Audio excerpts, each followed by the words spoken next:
Olá a todos, eu me chamo Christian Mateus de Paula Mello e hoje nosso grupo irá abordar sobre o tema do algoritmo húngaro, ou Hungarian Algorithm. Nosso grupo é composto por mim, Christian Mateus de Paula Mello, Jefferson Frota Campos e Matheus Felipe Araújo de Moraes, todos discentes do curso de Sistemas de Informação na Universidade Federal de Goiás. Então, o principal objetivo do algoritmo húngaro é ser uma solução eficiente para vários problemas, de atribuições de tarefas. Ele também é muito conhecido como problema de emparelhamento bipartido. Ele foi desenvolvido e publicado em 1955 por Harold Kahn e também foi amplamente baseado em alguns trabalhos anteriores, principalmente de dois matemáticos húngaros, Denis Koning e Dino Egervary. Então, por ter sido baseado nesses estudos, um dos motivos de ter recebido o nome de algoritmo húngaro foi por causa dos dois matemáticos húngaros. E entre alguns dos cenários estão aqui logística, design de escalas, atribuição de tarefas, otimização de recursos, entre outros, sendo que um dos principais problemas utilizados é na otimização de recursos. No caso do algoritmo, o seu principal objetivo é encontrar uma atribuição ótima, ou seja, nos problemas é encontrar o menor caminho em que resulte no menor custo possível. Essa é a principal aplicação do método húngaro. Ele utiliza programação linear para realizar uma série de etapas. Isto porque, como nós vamos ver aqui, uma das vantagens do algoritmo húngaro é porque ele pode ser representado na forma de matriz. E matriz, ela tem duas dimensões e pode ser resolvida também utilizando sistemas lineares. Então, vamos supor que nós temos uma matriz de tamanho n por n, ou seja, colunas e linhas com o mesmo tamanho, e uma alocação de tarefas que consiste em escolher n elementos da matriz de forma a evitar as mesmas escolhas nas linhas e nas colunas, ou seja, tem que ser uma escolha em uma linha, outra na outra linha, então é só uma opção em uma linha e coluna, não pode ter duas opções em uma mesma linha e mesma coluna. Então, mais à frente, nós temos a soma das entradas de uma alocação é chamada de custo e peso da alocação. Por isso, que a alocação com peso ótimo é aquela com o menor custo possível de todos os valores que nós temos nas linhas e colunas. E o principal objetivo, novamente, do método húngaro, do algoritmo húngaro, é uma alocação ótima, ou seja, o menor custo. Aqui nós temos alguns exemplos práticos,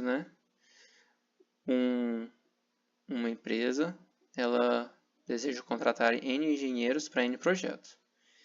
Então, nós temos uma matriz com I e J, I sendo o número de engenheiros e J os projetos, E cada engenheiro cobra um valor por um projeto. Então, a alocação ótima, nesse caso, vai ser que a soma dos valores cobrados por cada engenheiro em cada projeto vai ser o menor possível.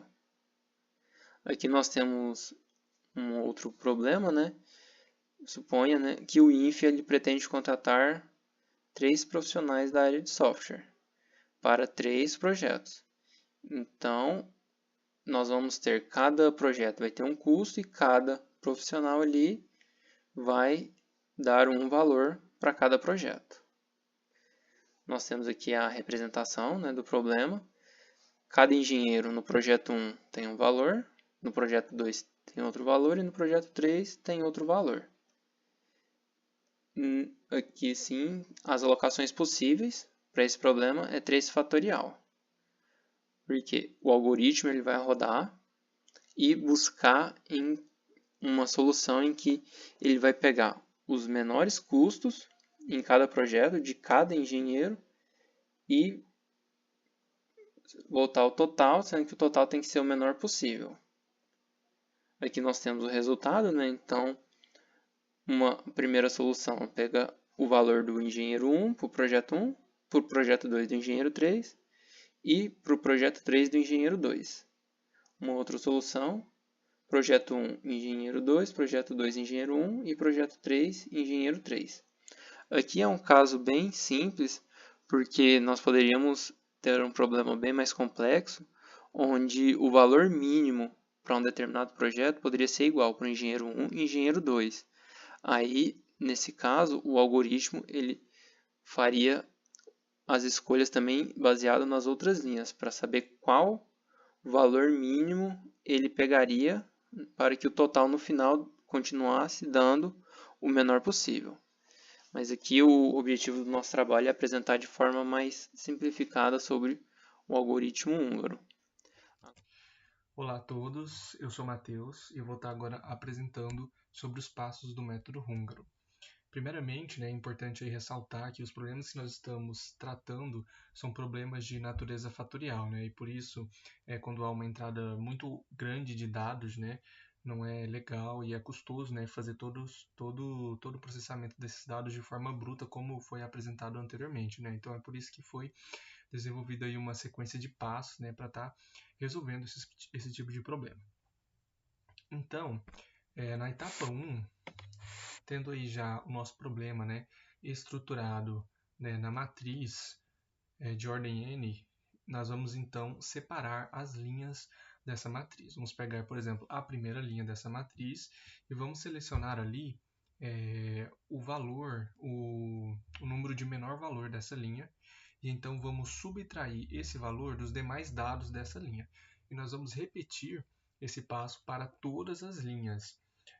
Dessa forma, a gente vai garantir que em todas as linhas nós vamos ter pelo menos um número zero e que todos os números não ficarão negativos. No passo 2, a gente vai estar fazendo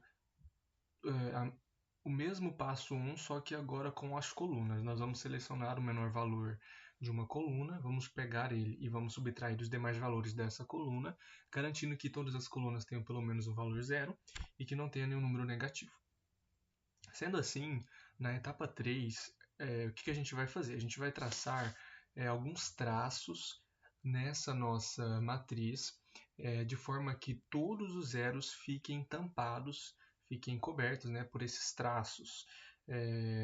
Nisso, a gente tem que usar o menor número de traços possível. Depois da etapa 3, a gente vai para a etapa 4, que seria aí o teste de otimização. E a gente vai verificar se os números de traços que a gente colocou sobre a nossa matriz, ele é igual ao tamanho da nossa matriz, à ordem da nossa matriz. Se for, então nós temos aí uma alocação ótima de zeros, E é possível ali a gente encerrar o procedimento, e encontrar possíveis soluções. Só que se o número de traços que a gente traçou sobre a nossa matriz, ela é menor que o número de ordem da nossa matriz, então ainda não é possível fazer uma alocação ótima de zeros. Então a gente vai ter que ir para o passo 5. Então, assumindo aí que a gente não conseguiu o número de traços igual ao número da ordem da nossa matriz, então a gente vai aqui para o passo 5, que é dos números que não estão riscados, a gente vai escolher o menor número e vai subtrair esse número dos demais valores que não estão riscados. Também, nós vamos pegar esse valor, esse menor valor, e vamos somar aos números que estão riscados. Isso horizontalmente e verticalmente. Tendo isso, a gente vai verificar novamente, ali se nós temos se o número de traços ele está igual ao número da ordem da matriz ou não, e vamos ficar nesse ciclo até que o número de traços seja igual ao número da ordem da nossa matriz. Então agora nós vamos aqui aplicar o método húngaro em um cenário. Então nós temos aqui uma empresa, Telecom, que ela possui 4 funcionários. E esses 4 funcionários, eles atendem chamados e se deslocam a esses chamados. Dada a existência, então, de 4 chamados ao mesmo tempo, ali para alocar esses funcionários para cada chamado, nós queremos saber qual seria a melhor alocação, dependendo aí da distância dos funcionários até os locais de chamados. Então, nós queremos aí alocar cada funcionário para cada chamado, só que qual seria a melhor combinação? O funcionário 1 com o chamado 1, o funcionário 2 com o chamado 2, qual seria aí o melhor cenário? Então, nós temos aqui a nossa matriz já montada, dizendo aqui, né, o funcionário 1 ele está a 60 km de distância do chamado 1, o funcionário 2 está a 5 km de distância do chamado 1, e assim vai. Então, nós vamos aqui separar somente os dados para a gente poder analisar, e aplicando aí o primeiro passo, nós vamos separar a primeira linha, analisar e observar qual é o menor número dessa linha, no caso aí o 45, e nós vamos subtrair o 45 dos demais valores dessa linha. Nós vamos repetir esse mesmo passo para as linhas de baixo, pegando o valor 5 da segunda linha, o valor 60 da terceira linha, o valor 15 da quarta linha e subtraindo. No final, nós teremos aí essa apresentação, né, já com zeros em cada linha, nenhuma linha falta o zero, né, e nenhuma linha também tem número negativo. Agora nós vamos ir para o passo 2, que é olhar então as colunas. Vamos pegar o menor número de cada coluna e vamos subtrair os demais valores dessa coluna. E aí, agora nós já temos aí, só tinha a coluna 4, né, com o número 5, que era o menor valor, subtraímos. Então agora nós vamos para o passo 3, que é traçar os traços sobre os zeros. Traçando aí os traços, nós traçamos 3 linhas, né, sobre a nossa matriz, e 3 linhas ainda não é o valor de ordem da nossa matriz. Então, nós vamos repetir, né, o terceiro passo aí, que é selecionar nós vamos para o passo 5, na verdade, selecionando então o menor valor dentre os números que não estão traçados e subtraindo dos demais, e somando esse número aos valores que estão traçados. Fazendo esse passo, então, a gente traça novamente as linhas sobre a nossa matriz, e ainda nós não temos o número de traços igual ao número de ordem da nossa matriz. Então, nós vamos fazer o mesmo passo 5, que é selecionar o menor número dentre os valores que não estão traçados, subtrair dos demais valores que não estão traçados e somar esse mesmo valor nos números que estão traçados, que nesse caso aqui é o 5. Fazendo esse passo, então, a gente traça novamente os traços, e agora sim nós temos 4 traços, que é equivalente ao valor de ordem da nossa matriz. Certo? Então, a partir daqui, a gente já consegue encontrar uma alocação ótima de zeros, né? E encontrar possíveis soluções para o nosso problema. Nesse caso aqui, foram 2 soluções, né, que retornaram o número 155, né, como peso da soma das alocações. Esse número 55 é o peso mínimo de alocação dentro desse cenário, e nós podemos assumir aí, esses 2 cenários aí como possíveis soluções para o nosso problema. Vou dar continuidade à apresentação. Antemão que pedir perdão aqui pela voz, ela está um pouco alterada, mas continuaremos assim mesmo. Outra ressalva aqui, o nosso código teve amplamente como base outro código já pré-existente, então estou deixando os devidos créditos aqui juntamente com o link para esse código original. Beleza. Partindo para o código, utilizamos a linguagem Java e vamos aqui. Então, de início temos aqui a declaração das variáveis que utilizaremos, né, de forma estática aqui para ser utilizada durante todo o arquivo. Beleza. Dando uma repassada sobre o algoritmo húngaro, ele justamente, uma das propostas dele é resolver o problema de atribuição. Esse problema de atribuição, né, envolve encontrar a atribuição ótima entre um conjunto de trabalhadores e um conjunto de tarefas, minimizando ou maximizando algum critério como custo ou benefício. Tá, partindo aqui para nossas funções, de início aqui temos a nossa initLabel. Essa função vai ser responsável por inicializar os nossos rótulos iniciais das tarefas e trabalhadores. Ela vai percorrer, né, a matriz de custos e vai atribuir a cada trabalhador, linha, um valor máximo entre os custos das tarefas, colunas, associada a eles. Isso nos vai ajudar, né, a estimar uma solução inicial viável. Praticamente ela vai inicializar a nossa matriz de solução toda zerada de início. Beleza. Agora vamos para o update. Update label, essa função vai ser responsável por atualizar os rótulos dos trabalhadores e tarefas para melhorar a estimativa da solução. Ela calcula, né, um valor chamado delta, usando as variáveis auxiliares Slake, e ajusta os rótulos dos trabalhadores, né, que vai ser a variável LX e das tarefas, a LY, de acordo. Logo mais, né, temos a nossa função de adicionar a nossa árvore alternante, onde essa função ela vai adicionar vértices a essa árvore de busca e ela atualiza o conjunto S de trabalhadores, né, e as variáveis auxiliares Slake e SlakeX. Logo mais, temos a nossa função principal aqui do código. Essa função principal é a Augment e ela vai ser responsável por encontrar caminhos alternantes na matriz de curso e atualizar o emparelhamento correspondente. Ela usa, né, uma abordagem de busca BFS para construir uma árvore de busca alternante. Aí, caso ela encontre um caminho alternante, ela atualiza os emparelhamentos, ou caso contrário, ela vai melhorar os nossos rótulos e continuar o processo, fazendo uma chamada recursiva.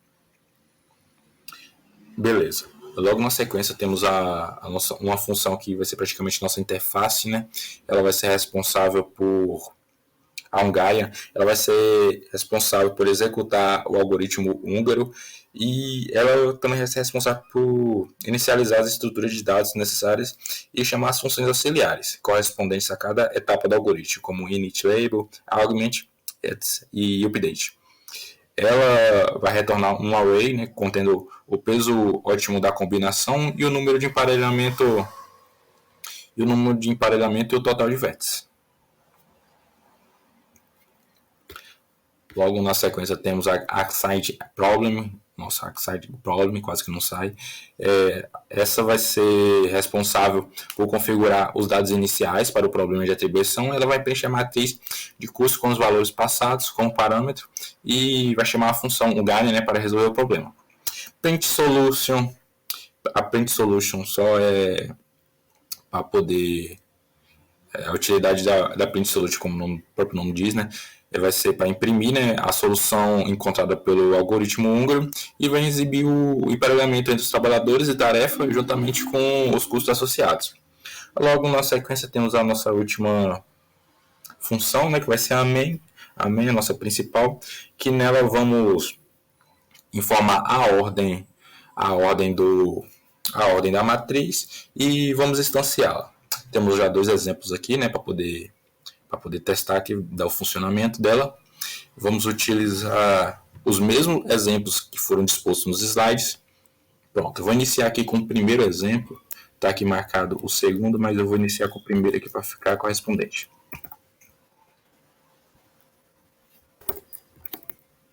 Pronto, lembra que foi o primeiro exemplo utilizado, são os mesmos valores do primeiro exemplo utilizado no slide. Vou compilar. Vou executar e pronto. Vemos que bate com os resultados do slide lá, né? Onde o peso mínimo achado foi de 8.500. Nessa questão é referente a valores, onde o trabalhador 1 faz a tarefa 2, o trabalhador 2 faz a tarefa 1 e o trabalhador 3 faz a tarefa 3. Tá. Vamos agora compilar o outro exemplo, né? Que foi pontuado lá. Foi utilizado uma matriz de ordem 4.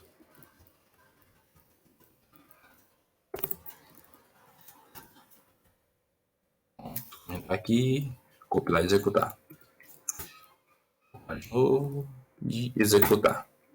Pronto, temos aqui que temos o resultado, né, equivalente ao dos slides também, onde o peso ótimo foi da combinação foi 155, se eu não me engano, nesse exemplo falava de quilômetros de distância, e onde ficamos que o trabalhador 1 vai fazer a tarefa 2, o trabalhador 2 vai fazer a tarefa 4, o trabalhador 3 vai fazer a tarefa 3 e o trabalhador 4 vai fazer a tarefa 1. Todos os resultados condizentes com exemplos dos slides. Então, finalizando, temos que o código em si é uma implementação completa, né, do algoritmo húngaro, onde se inclui comentários explicativos para cada parte do código. Além de, ele resolve, né, o problema de atribuições com base na matriz de custos dados inicialmente e imprime o emparelhamento resultante, juntamente com informações sobre o peso ótimo da combinação e o número total de vértices. Então, essa é a nossa apresentação. Agradeço.